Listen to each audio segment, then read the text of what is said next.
Good morning, everyone, or I guess I should say afternoon. I'm glad that you could join us here today on our Native Issues Forum.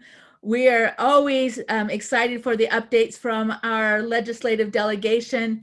And so today, joining with us, we have Senator Jesse Keel and Representative Sarah Hannon and Andy Story. But before I introduce them, I want to introduce myself. I'm Jackie Pera Kusin, Yohatu Asak, Suka Adi Ayahat Kagwantan Yedi Yehedach.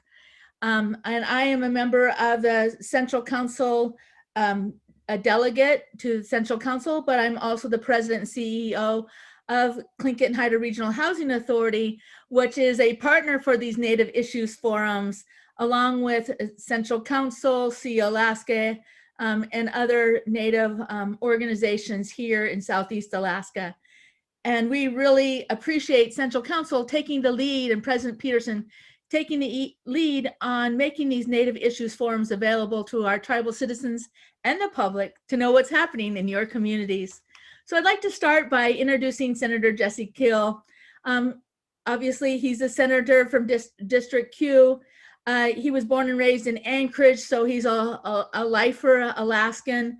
Has had a long career working in the public sector and working for the politicians and in the public with either former Governor Tony Knowles, U.S. Senator Ted Stevens, and it was a legislative staffer for over 18 years. And right now, currently, he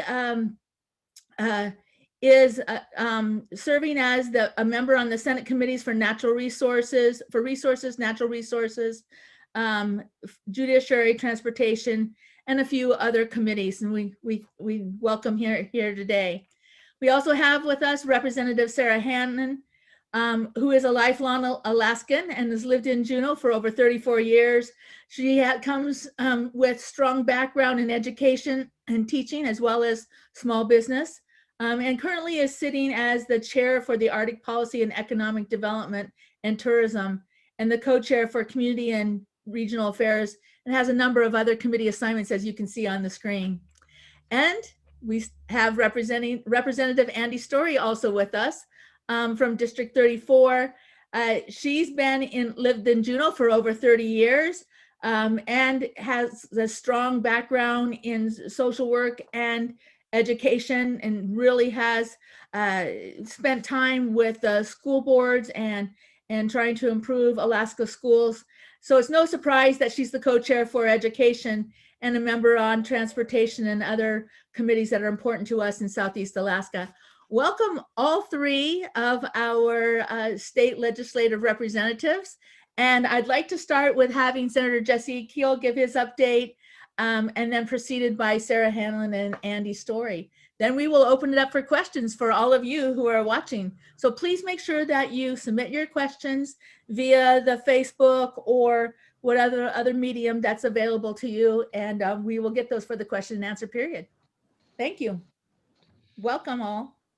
Well, thank you. Thank you, Jackie, for that great introduction, and thank you all for having us. We so appreciate the chance to speak to the Native Issues Forum. You've invited us every year, and it's become a really important part of starting the legislative session for our whole delegation. I am Jesse Keel, as Jackie said.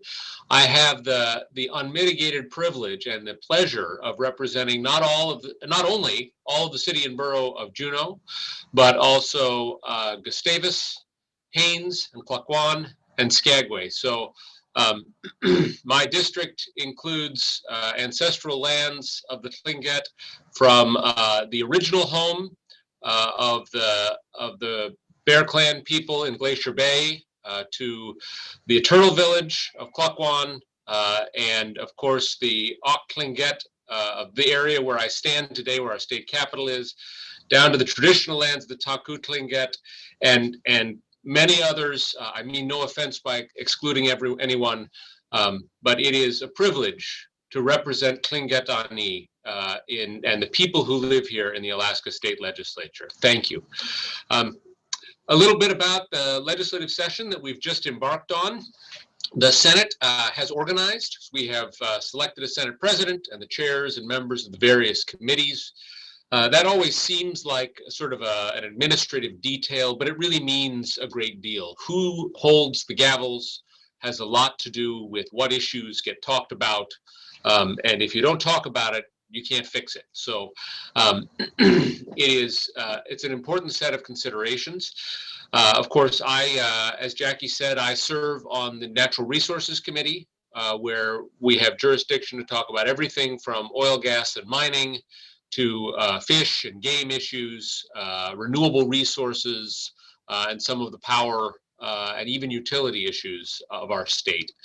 I serve on the Judiciary Committee, which is charged with looking into issues involving the court system, the Department of Law, criminal justice, as well as many of the civil justice issues and liability issues, things that involve anything you need a lawyer for, basically. And then, of course, I'm honored to serve on the Transportation Committee this year, where everything from airports to railroads to the marine highway system and the asphalt highways as well. We have a lot of work to do on all of those committees this year. I look forward to being very, very busy. The other thing that's going to keep us just absolutely hopping this legislative session, the thing that will, I think, dominate most of our time and hang over all of the other work we do on other topics, is the situation of the state budget. And I'm very sorry to tell you that that situation hasn't changed a lot since we were here talking with you last year. And frankly, the year before that. It's been one of our frustrations in our Juneau delegation, in our Northern Southeast delegation.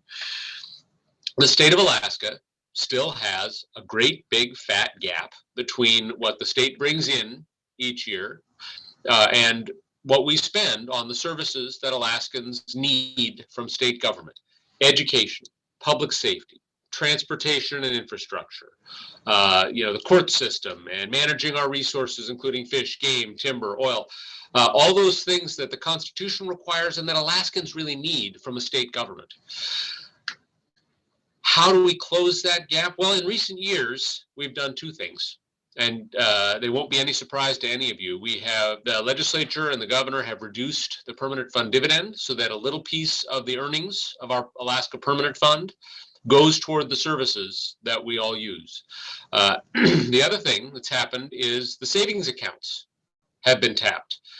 And we took our constitutional budget reserve, which was our main state savings account, from 10 years ago, it was probably up over $11 billion, and we just spent it down and down and down and down while we cut the budget, while we reduced PFDs, but we still relied tremendously on that savings account to the point where it's basically empty. There's enough in it that the checks in July and August will clear before the first set of corporate taxes and oil taxes come in, but there's not enough to balance the budget again.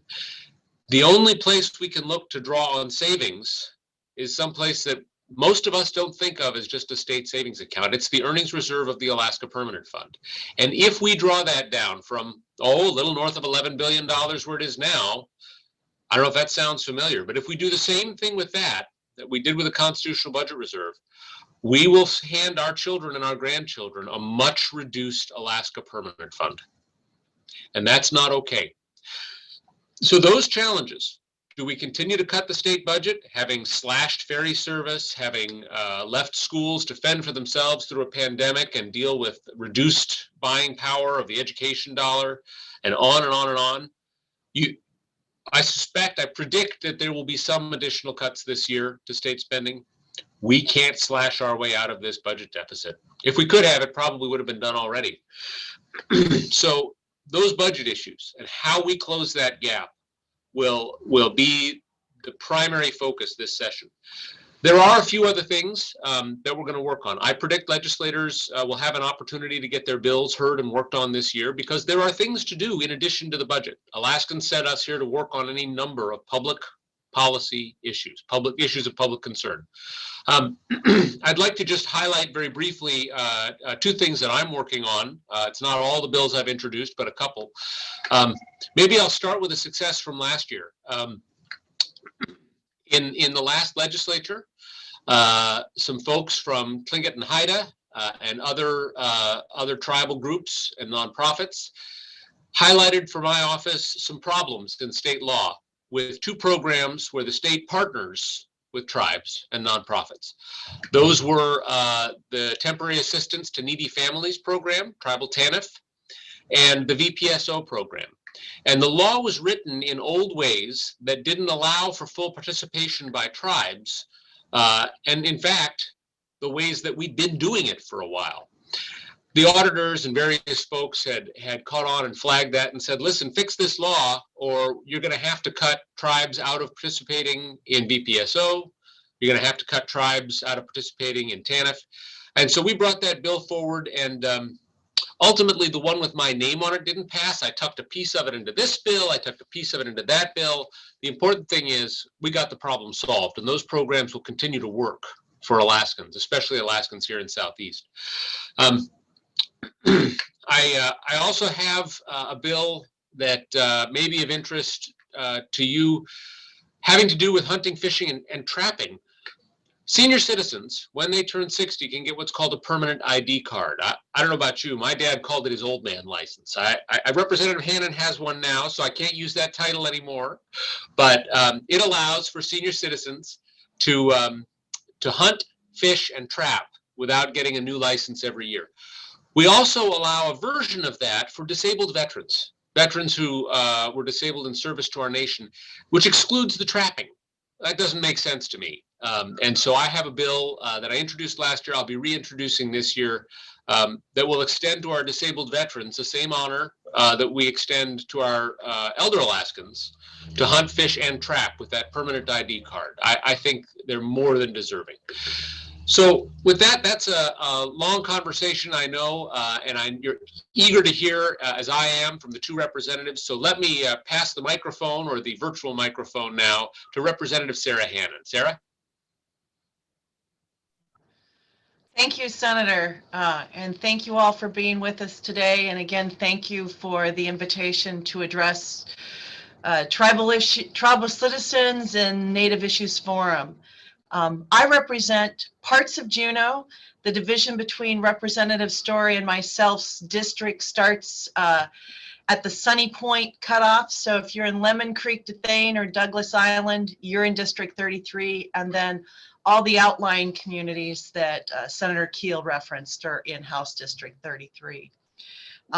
Jackie, thank you for the generous and warm introduction. And up until 2 weeks ago, those committee assignments you attributed Representative Story and myself to were accurate.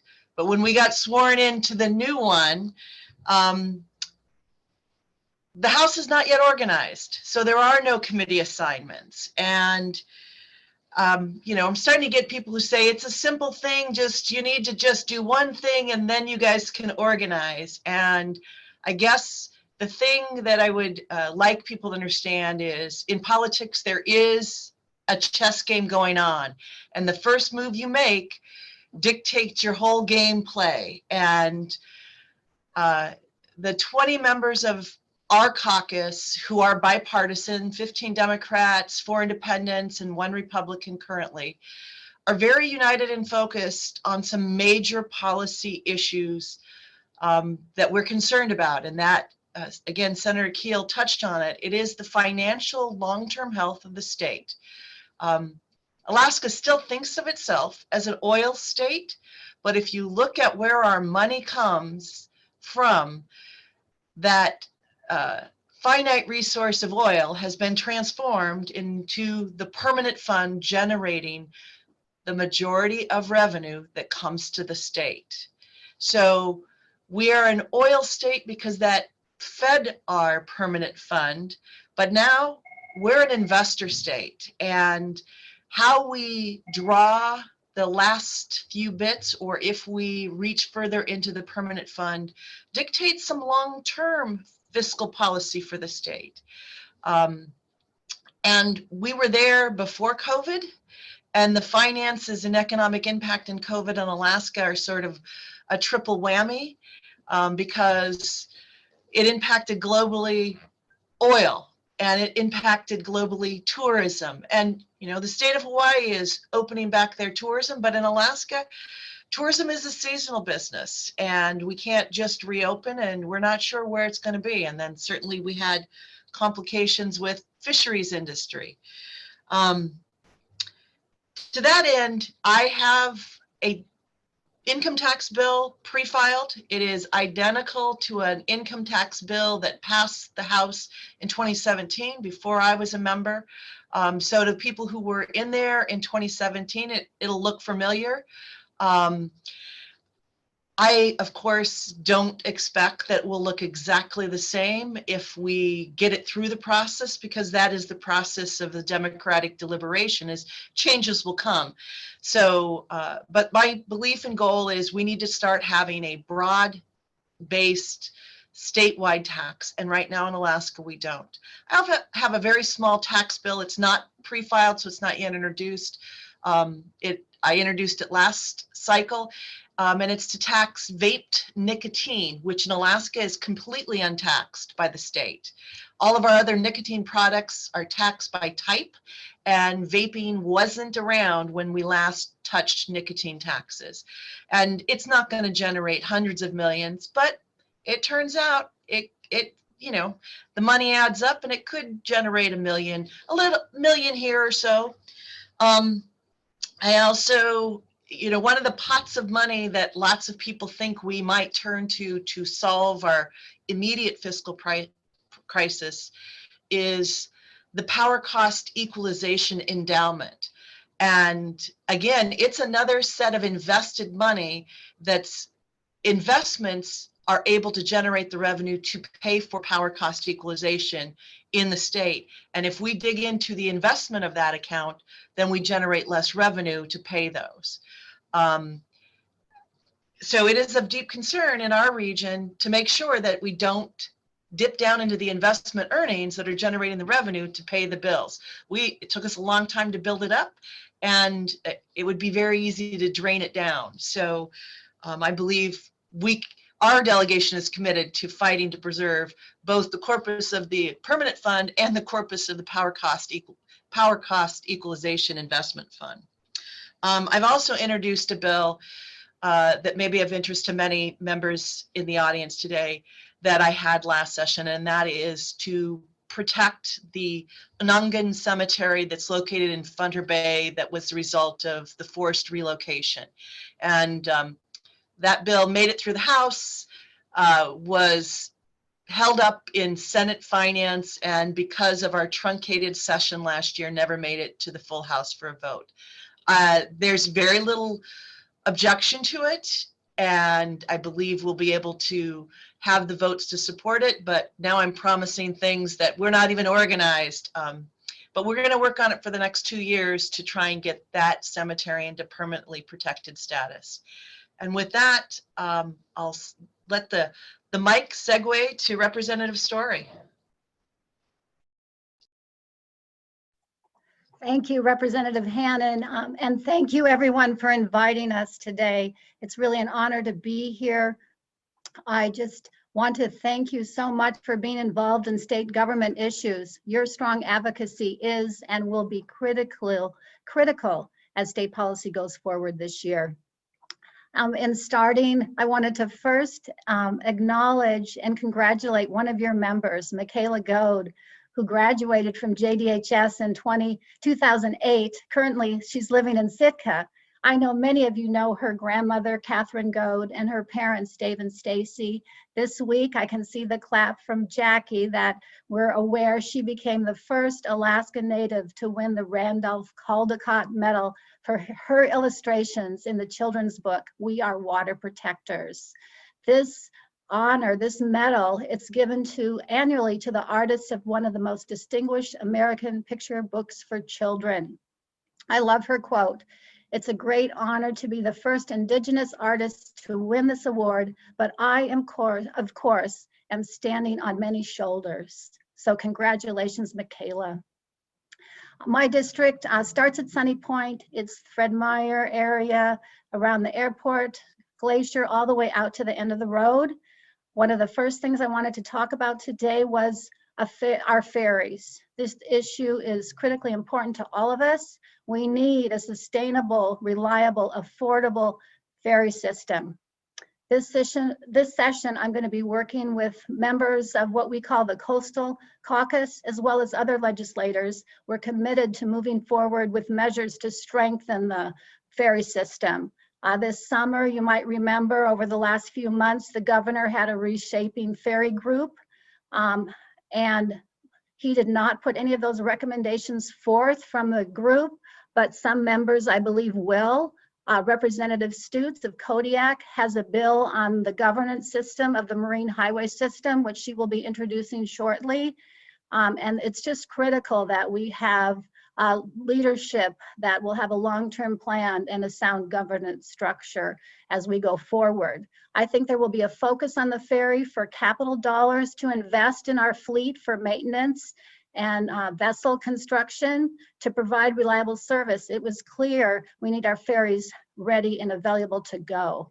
On the revenue side for operations, last year the legislature, we did increase monies for that, but it was vetoed by the governor, and in its new budget, there's another cut of $2.5 million to the ferries. This is of grave concern to us, and we will be working on that as we go forward.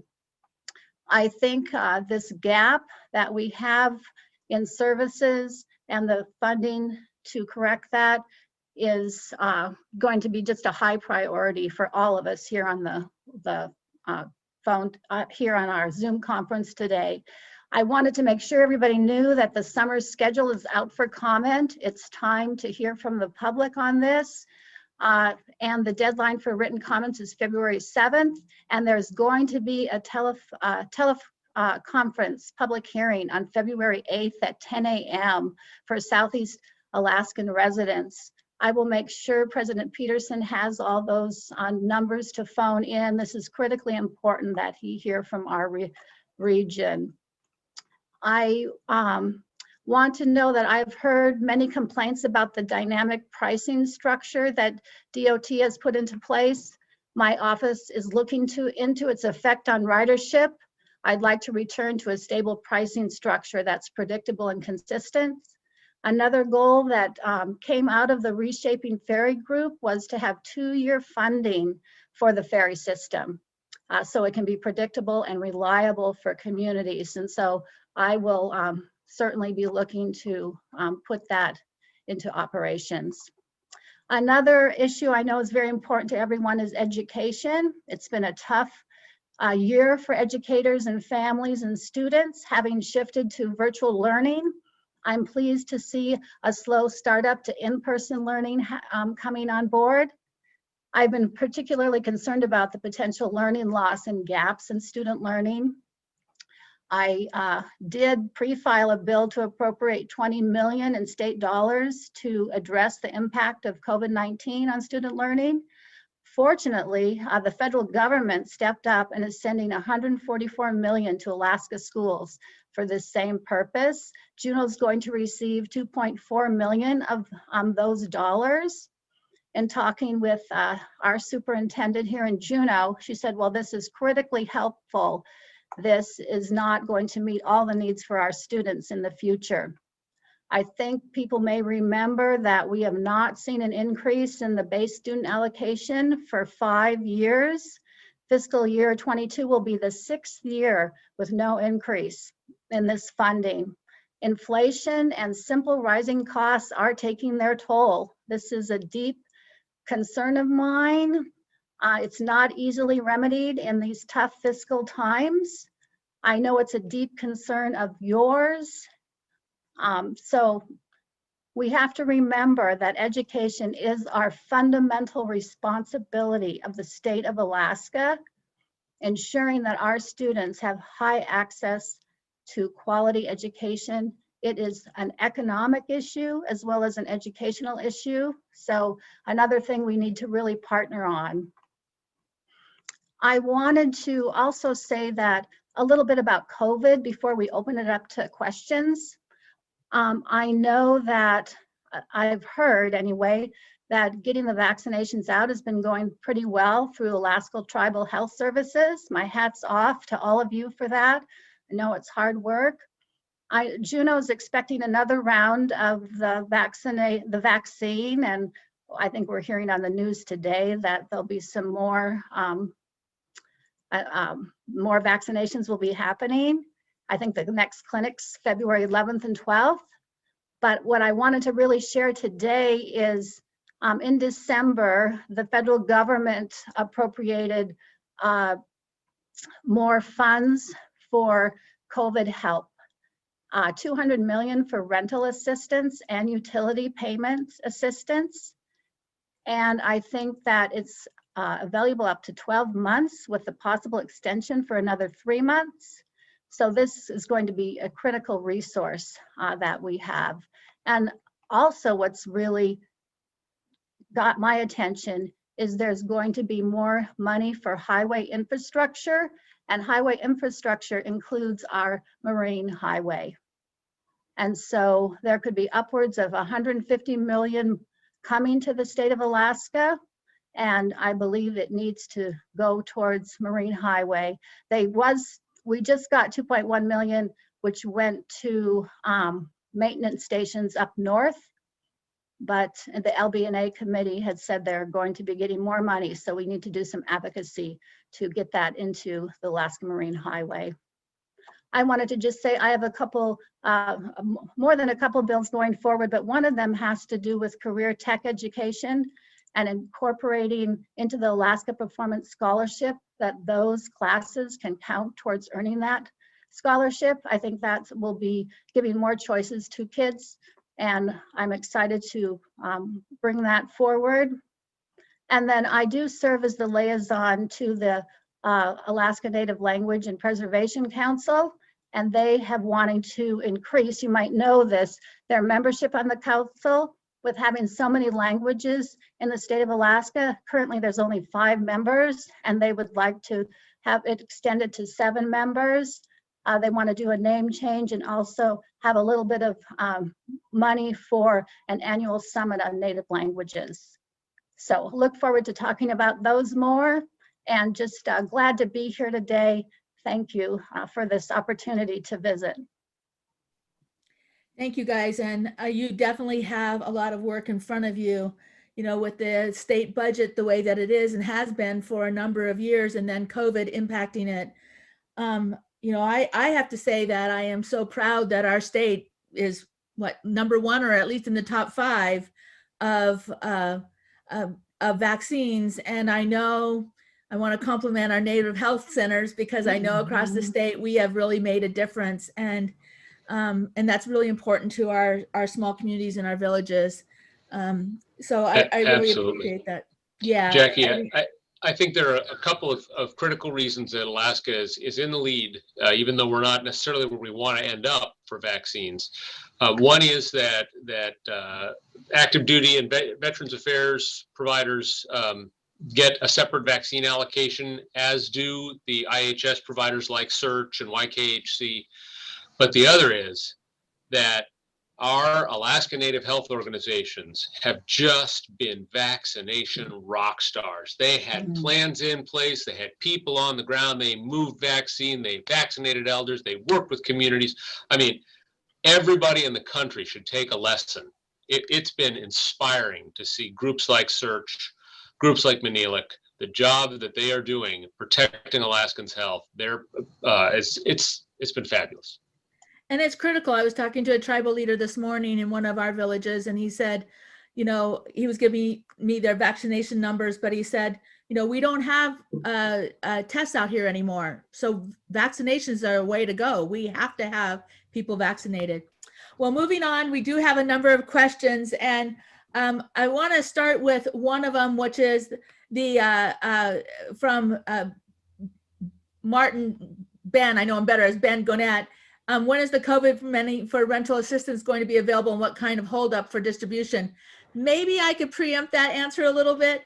I know that we worked to get that included in the CARES Act provisions, and at least for Clinton Hydro Regional Housing Authority, we've been partnering with Alaska Housing Finance Corporation. I know that they have accepted their portion so that we can coordinate with the state The housing authorities across the country, across the state, and HFC are working together.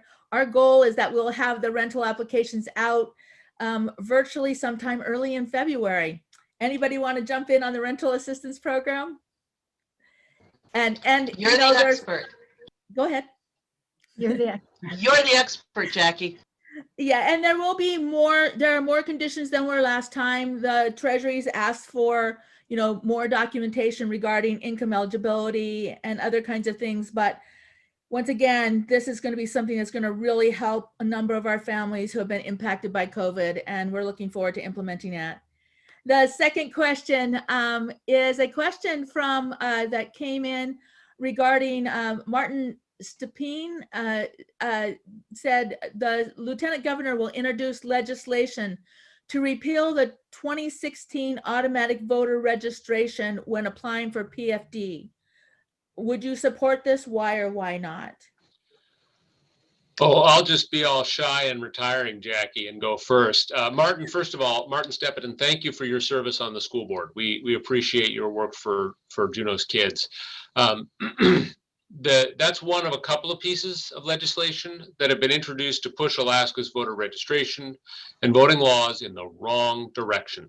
Alaska set an example for the nation when the people voted on an initiative to automatically register you to vote. If you're over 18, you get a PFD. That's how easy it ought to be to vote, right? The franchise, the right to have a say in your government ought to be as close to universal as we can get it. We kept in place all of our election security stuff that Alaska has been building for years, and the proof is in the pudding. Voter participation went up even in a pandemic, and documented cases of voter fraud, 0. Did we look? Yes, we did. We did an extra statewide audit on the election this year to be absolutely sure. I didn't think that we needed to spend the money on that when there were no allegations of voter fraud in Alaska, but the Lieutenant Governor did that. So you have near universal access to the vote. People have been fighting for the access to the vote for decades, right? For more than a century in many cases. We've got it, right? And it's working. People are voting. They're using that access to the ballot. They're making decisions for our communities. That's how democratic republic is supposed to work. And it's not being abused. There's no fraud going on in Alaska. We've checked. So what's the reason for rolling it back? I can't think of a good one. Anybody else want to speak to that question? Or do you want to stand with what Senator Jesse Keel said? He's got it. I will,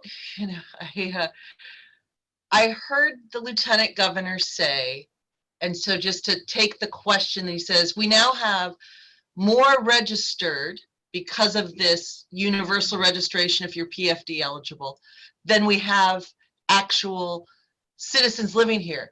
But that's not the registration. That's the time frame where we purge you out of our voter rolls.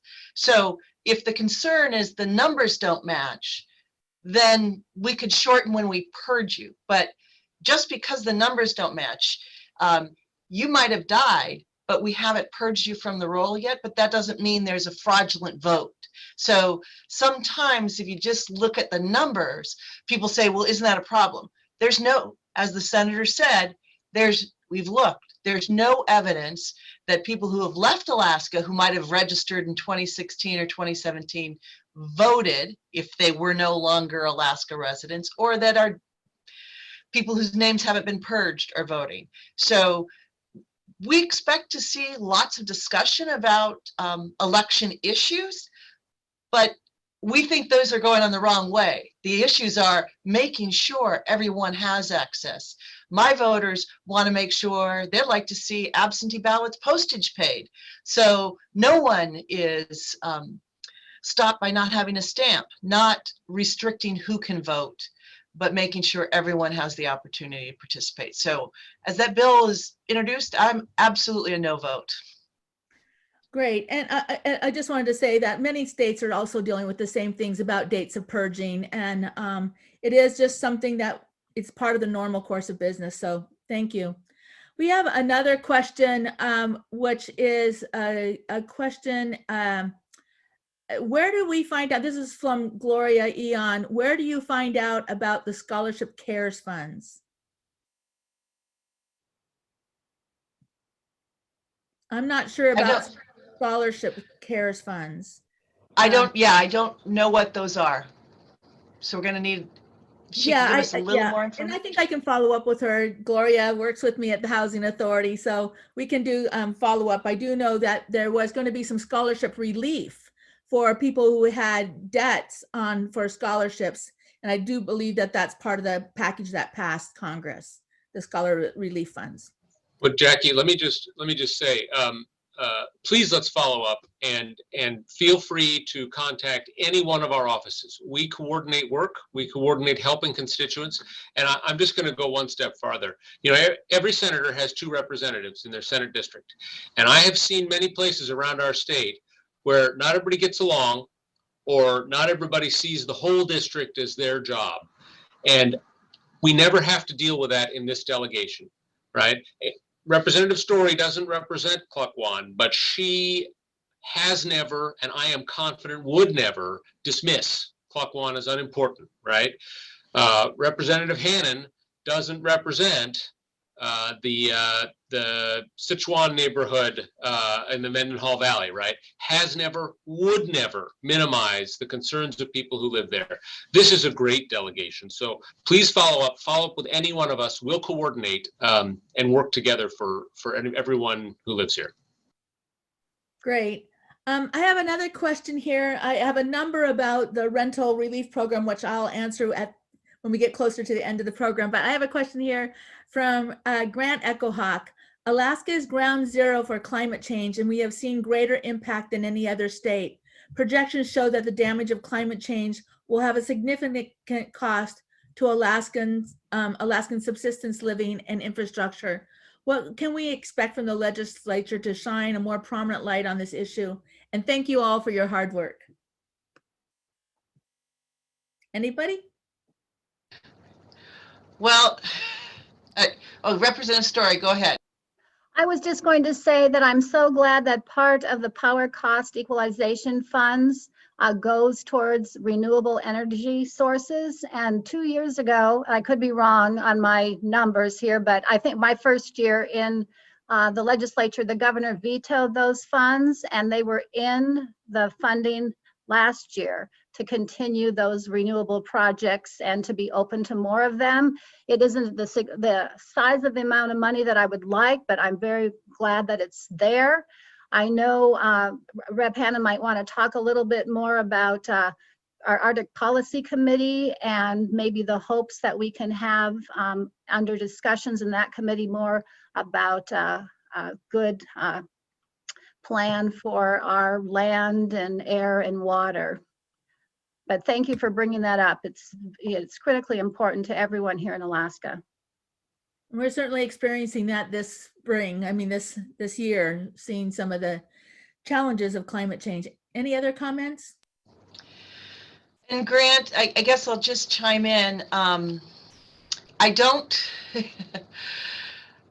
at the risk of sounding pessimistic, I don't think we are likely to see successful, bright dialogues on a statewide level about climate change, because in so many people's minds, it still translates to an attack on oil and gas industry. And so instead of talking about the science of climate change and how we get in front of it and what we need to do, we hear a lot of the polarization of 2 camps of either you're pro-oil or you're anti-oil, and climate change is anti-oil. Now, again, in our region where energy production via hydro is more common than via oil, we're doing good. And we like to point out our entire legislative delegation, we're personally trying to walk that walk, and all 3 of us drive electric vehicles. And I've personally converted the 2 houses I pay heating bills on, one on Prince of Wales Island and one in Juneau, to heat pumps to get away from my carbon footprint. But as far as broad policy, There are many advocates for it, but there's not a lot of political will because we still feel tied to be in an oil state, whether we're making most of our money from it or not. Yet at the same time, we have communities being devastated by permafrost melting. And I think it was a homeowner in Chafornik this week that the story was about a sinkhole under their house, and the house has been condemned. And we're going to work on them incrementally, but we're nowhere broadly talking about those policies. So keep asking legislators to do that, to remind them. And Sea Alaska Corporation took a great leadership step, I think, related to climate change this year in talking about the future of their Tongass forest development plan, shifting away from logging. And some of that has to do, I believe, with the carbon neutral, the importance of keeping ancient forests intact to counteract some of the carbon impacts.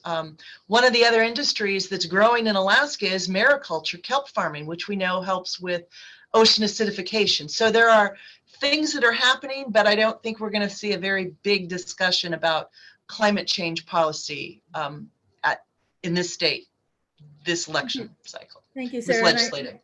Thank you. I think it's great that, that you brought up the personal responsibility that we can all each take while this debate continues. I know the Housing Authority, we have been putting heat pumps in units right after left and leading in Southeast, making that happen. I have another question that kind of deals with, it deals with the license plates issue, but really more about the issues of hate and license plates that promote hate. And so the question is, sorry, it slipped in my chat box here. The question is from Cheryl Contreras, and oh no, that was a different one. Sorry, this is from Carla Dorapan, who said on the vanity plate issues, does the statutes require that when there's a plate issued to be surrendered for a new plate, especially if the vanity plate owners are not malicious, but the plates promote not malicious and don't promote hate? Should they be fully surrendered and destroyed instead of allowing them to be kept as souvenirs? I guess the question, bottom line, is when a vanity plate is issued which promotes hate, should it be destroyed instead of allowing them to keep it as souvenirs? And do you know anything about the statutes related to that? Maybe I'll just briefly, the laws that I don't remember if it's a statute or a regulation, but the law either way is that when you when you no longer have a valid license plate, you're supposed to turn it into the state. So when I got my electric car, we got regular state number plates on it, and we thought it looked kind of like a stormtrooper, so we got a Star Wars themed vanity plate for it. I know President Peterson is just going to roll over, and die of jealousy, but there you go. We did it. And when we got our vanity plates in the mail, the letter said, return those regular number plates to the DMV. So you're supposed to, no matter what they are. This issue with the vanity plates that came to public attention this weekend, Representative Hannon jumped on it even faster than the rest of us could, and I applaud her for that. I also, for all the other issues I've had with the Commissioner of Administration, I want to applaud her for checking into it and making sure that, yes, those plates have been recalled. Yes, law enforcement was notified that if they're on a vehicle, they're invalid and need to come off the roads. They took the right step, and the investigation into how they got issued in the first place. Because, as I'm just going to steal from Representative Hannon while she's staring at me here, your bumper sticker's free speech. Absolutely. Government doesn't have a thing to say about it. Your government issued license plate is a government document, and there's no room for hate mongering on those. Thank you. Sarah, was there anything else you wanted to say? I would just say that specific question, the case that brought us all to the current press, the owner of that vehicle now has 2 sets of previously revoked plates that promote hate speech.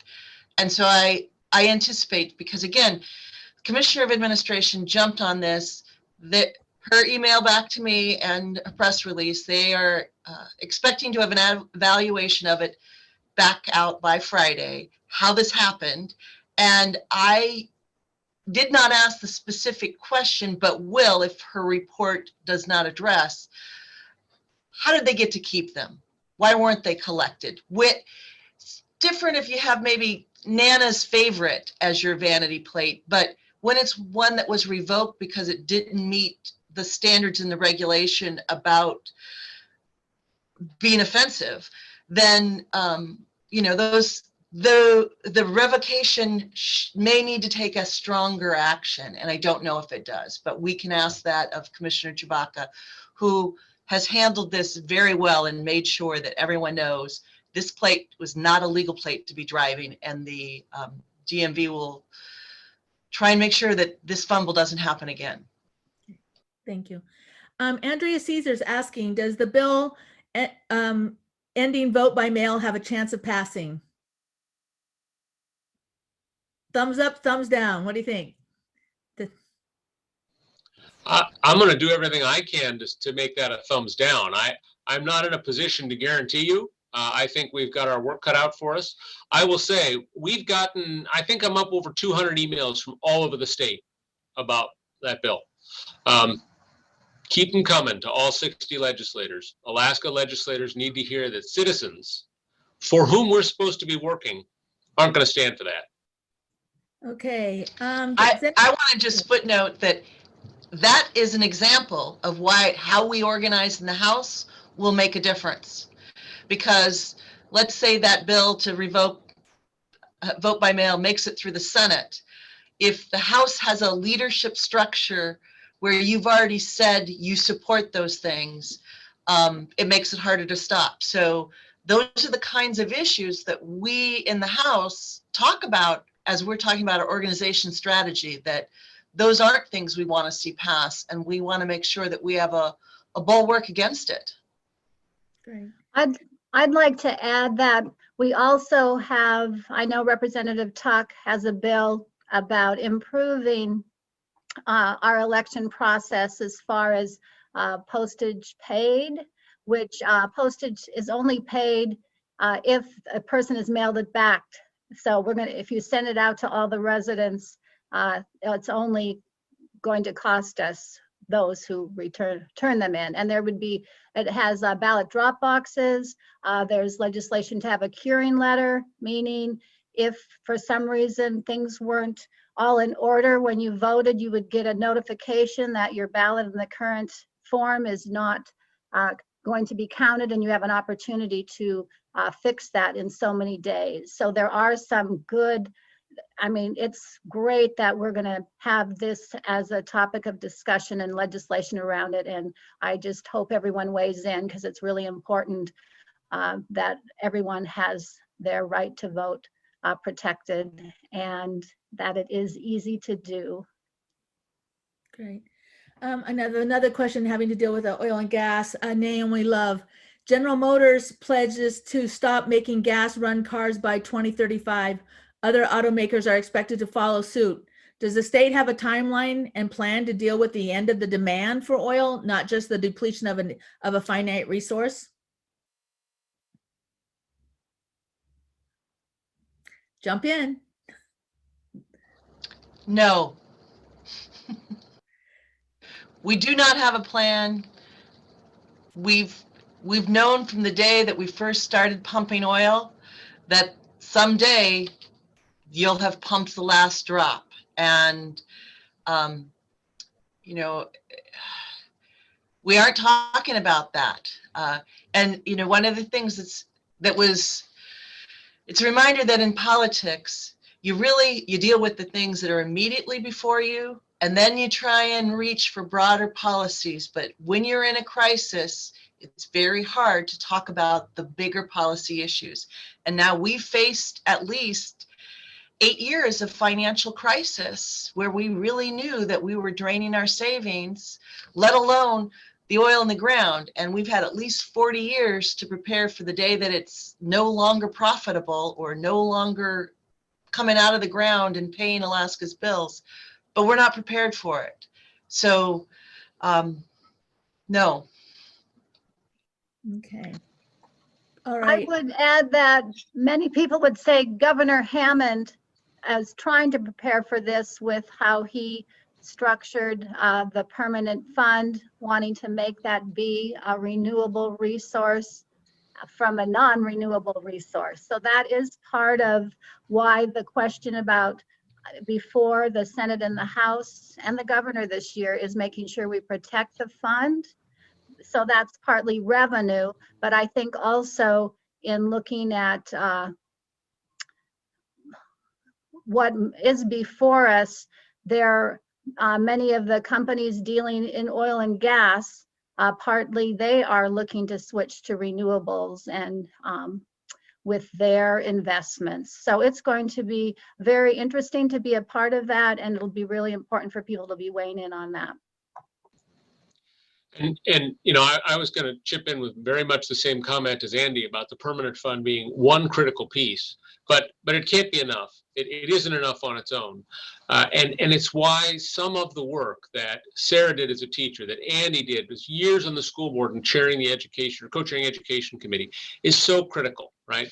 We have to build an Alaska that includes more than resource extraction only. We cannot be a one-trick pony. That's not opposition to oil and gas or a desire to kill, an industry. That's a desire to do more, to be more, to build a future for our state that includes a vibrant knowledge economy. We should have programmers. We should have people creating patents from what our researchers find out about our fish and game and the shellfish and the forest products in Alaska. We should have a vibrant Alaska Native arts economy, and I applaud Sea Alaska Heritage Institute for working diligently on that. Tourism shouldn't just be see a glacier, catch a fish, go home. There should be cultural tourism, learning and exchange of knowledge. We should do that year round. There are things we can do and build, and more importantly than anything I just spouted off the top of my head are the things my kids and your kids and our grandkids are going to come up with. If they get a good education, if they've got a safe place to live and some good infrastructure to move around on, those are the things that we have to do and build for that long-term benefit. Sarah and Andy are right. We're not there yet. Right. So I have a few more questions. I'm not sure if we're going to be able to get to them all, but I want to do this one. Is do you know about any COVID relief grants for small businesses for round 2 coming from the state soon? Sorry, I don't know of any. We still haven't, the round 2 of COVID monies seem to have more restrictions. The Treasury came up with tighter guidelines, and that's what those are the things that went to a meeting and they were getting briefed on legislative budget and audit of the tighter Treasury guidelines with this round of money. So maybe I can answer a few questions related to some of these rental assistance programs. There's a number of questions. I'm not going to state all the names of the people who sent them in, but with the rental relief programs, you're right. This COVID Relief Act that was passed by Congress does have more restrictions. Treasury is asking for greater detail.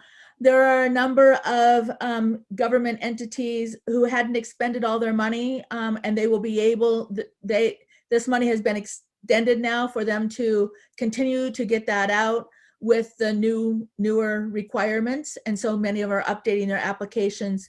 So you'll see, for example, I think Central Council is updating their business processes for the remaining of any funds that they have available. The rental relief program, as I said, a couple of questions here asked if would it be available to the villages and to all communities? Yes, it is.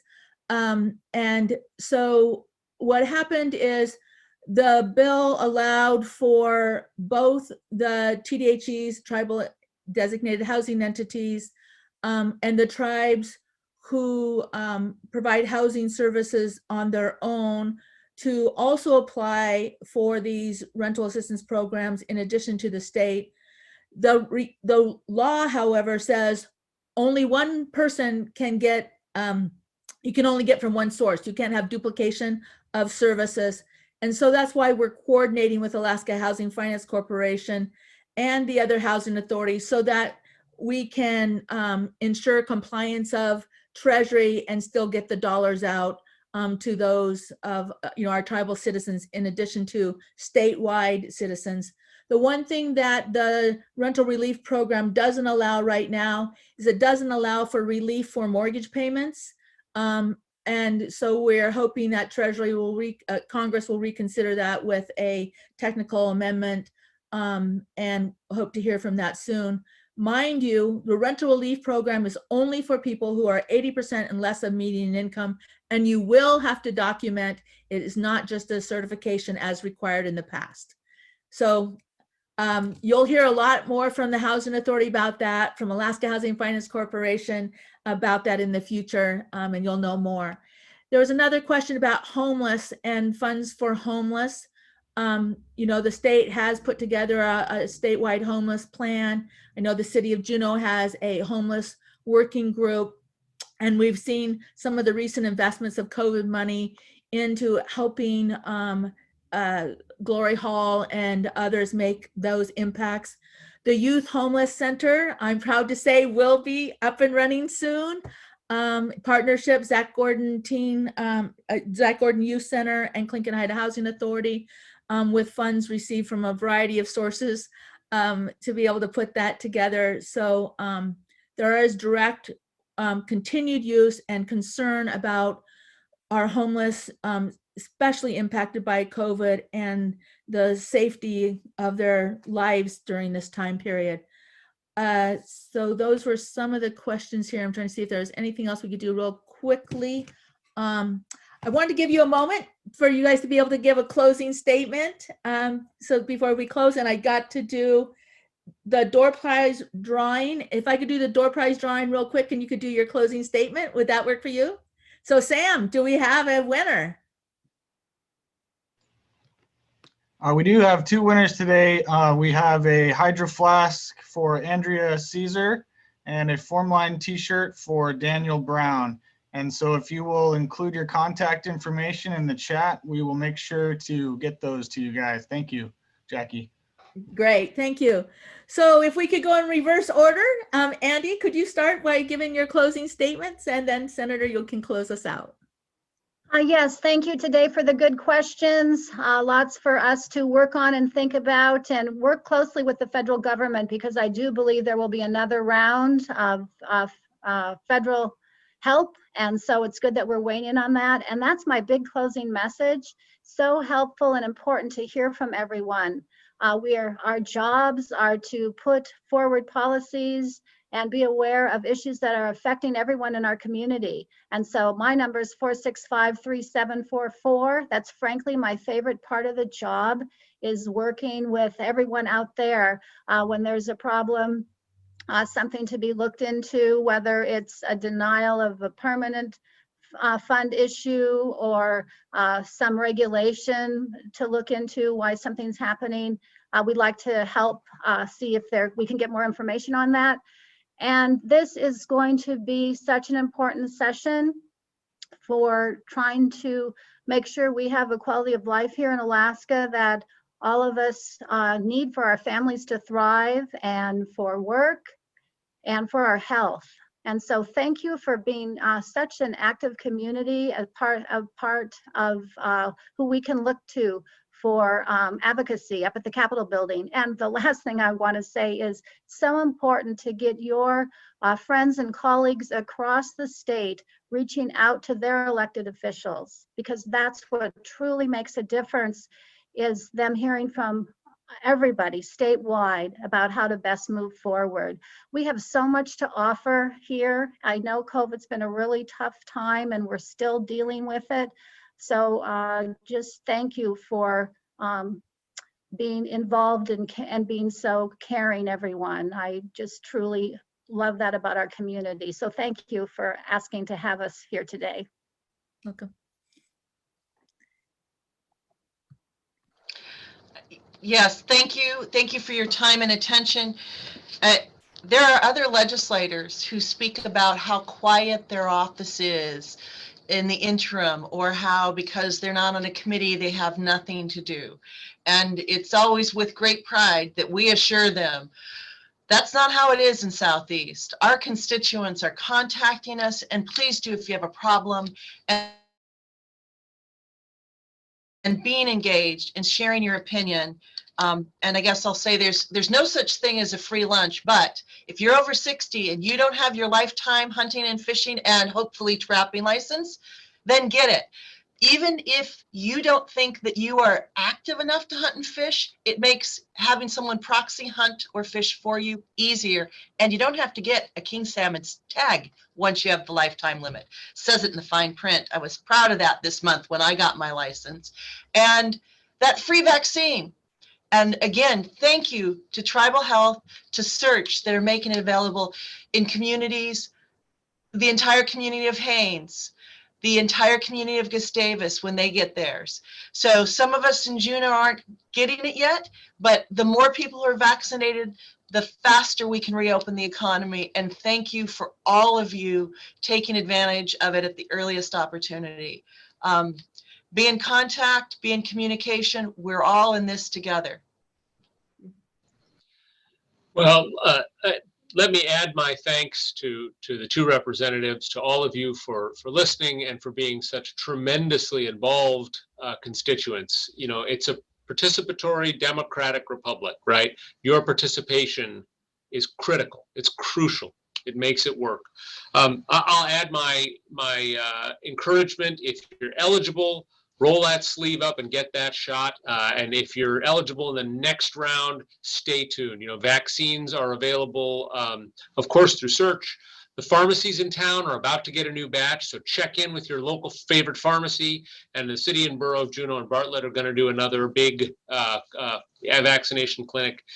This virus kills Alaska Native and American Indian people in higher numbers than it does people who look like me, right? Get protected, please, please. You're too valuable and too precious to go without the vaccine.